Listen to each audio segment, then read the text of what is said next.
Hello, this is Ralph K. Ginorio. Welcome to part 6 of my lessons adapted to video on the historical background to the 9/11 atrocities. Parts 1 through 5 dealt with my events and the events of that terrible day, 12 years ago, as well as the beginning of the historical background, which goes back to the prophet Abraham and through the time of Moses, King David, Solomon, and the Babylonian captivity. Where we are now is Israel has just been freed from the Babylonian tyranny by the auspices of King Cyrus the Great of Persia. Cyrus the Great ruled a world empire that in our history is given a bad rap because we Westerners descend from Greece. Greece is our cultural ancestor. And in Greek history, the Persians are obviously villainous would-be conquerors.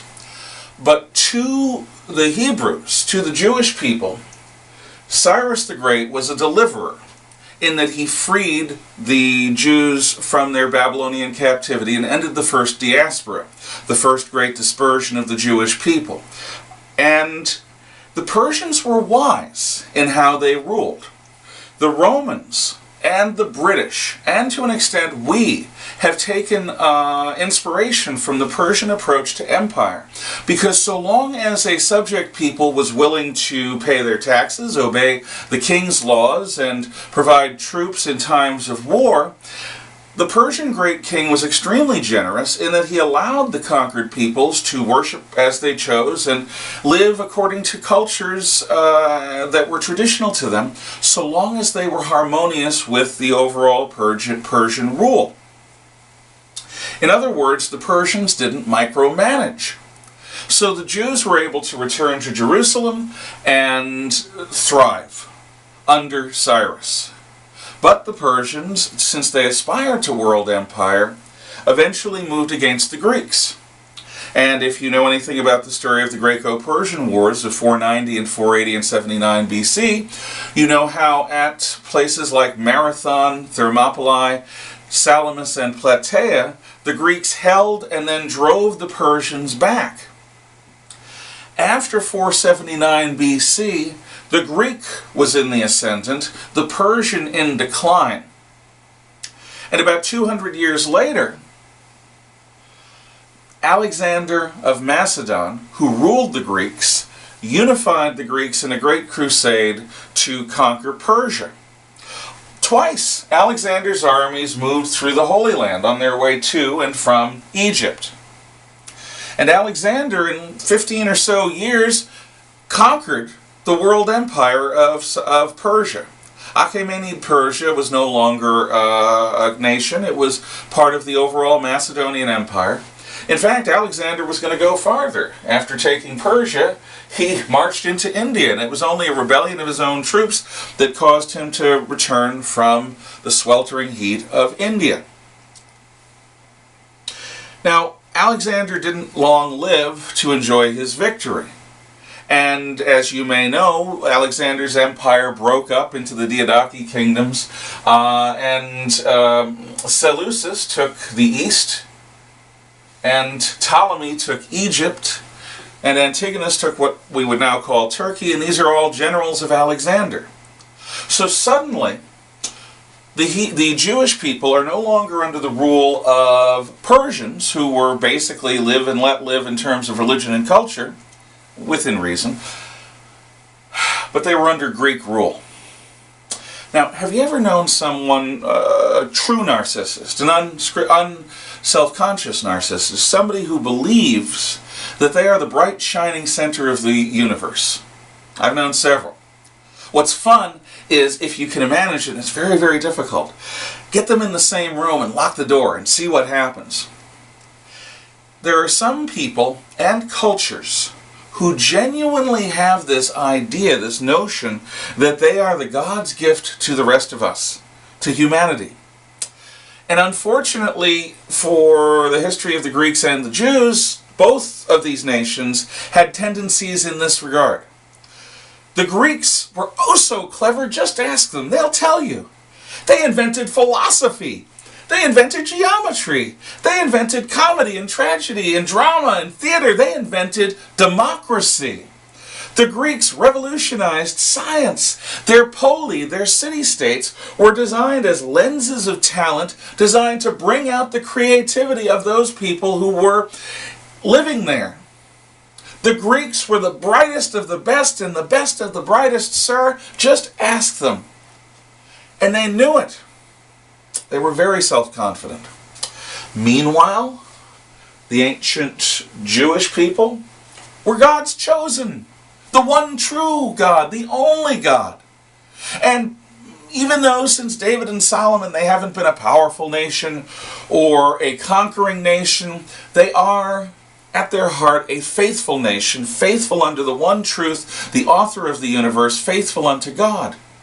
And that does have the function of building a stiff-necked pride also. So Greeks and Jews tended to be like oil and water. They did not mix well. They did not get along. So the Jewish people rankled under Greek rule. About 100 years before Christ, the Greek empires seemed unassailably strong, except for out west where the Romans were conquering. The Greeks were like a great sequoia, a great redwood tree, giant and powerful and unassailably strong. But a group of Jewish brothers, the Maccabees, had the impression that God called them to duty. And what God wanted the Maccabees to do is rise up against the Greeks and take back their land. The Greeks were unimaginably strong. They had armies and navies. They had conquered Persia. No one had defeated them. These were a bunch of basically unschooled Jewish amateurs, amateur fighters. Logically, there was no hope for the Maccabees to achieve victory. But if God is with us, who can stand against us? If God calls us to die in a hopeless battle, I'm sure he has a reason. The Jews, many of them, stood up behind the Maccabees and they fought a hopeless battle, a battle that none of them thought they could win. But, as George Lucas once described the Old Republic in his Star Wars stories, the Seleucid Empire, the Greek Empire, was rotten on the inside. It was a giant tree with impressive bark on the outside, but internally it was so rotten that all it required was a small push. And the Maccabees provided that push, and Israel was free, briefly, but free.